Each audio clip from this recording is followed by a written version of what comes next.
শীতকালে মটরশুঁটির কচুরি না হলে কি চলে? আজকে আমি বানাচ্ছি মটরশুঁটির কচুরি। প্রথমে আমি মটর আর আলু ভালোভাবে সিদ্ধ করে নেব। এরপরে মটর ও আলু সিদ্ধ করে নিয়ে সেটাকে আমি স্ম্যাশ করে নেব। এরপরে তেলের মধ্যে নুন, হলুদ, সামান্য জিরে গুঁড়ো ও আদা বাটা দিয়ে ভালোভাবে মশলাটা কষিয়ে নেব। কষানো মশলার মধ্যে মটরশুঁটি ও আলুর পেস্টটা দিয়ে ভালোভাবে ভেজে নিতে হবে। এরপরে আমি ময়দাটা মেখে নেব। ময়দার মধ্যে আমি কালো জিরে, তেল, নুন ও সামান্য চিনি দিয়ে ভালোভাবে ময়াম দিয়ে নিয়েছি। এরপরে জল দিয়ে একটা সুন্দর ডো বানিয়ে নেব। আমি এদিকে ময়দাটা মেখে নিই আর আপনারা আমার চ্যানেলটিকে সাবস্ক্রাইব করে দিন। দেখুন এরকম একটা ডো বানিয়ে নিতে হবে।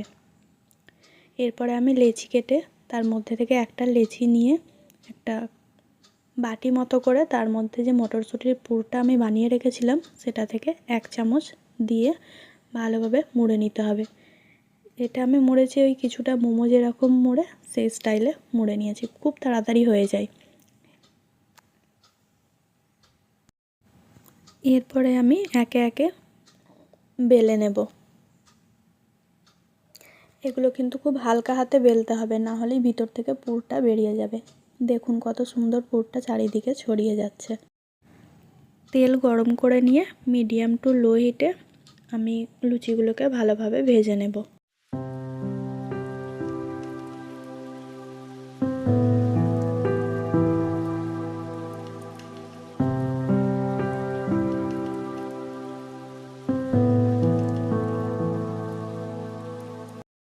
কচুরিগুলো দেখুন কীরকম ফুলছে।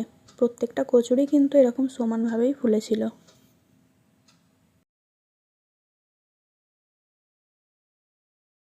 আরও একটা আমি ভেজে আপনাদের দেখিয়ে দিলাম, দেখুন কীরকম ফুলেছে। আর মটরশুঁটির কচুরিও হয়ও খুব নরম। এরপর আর কি, এরপর তো খাওয়া দাওয়ার পর্ব। এত ভালো খাবার বানালে আর কতক্ষণই বা খালি পেটে থাকবো। আপনারা ওই শীতে বানিয়ে ফেলুন মটরশুঁটির কচুরি, খুবই সহজ।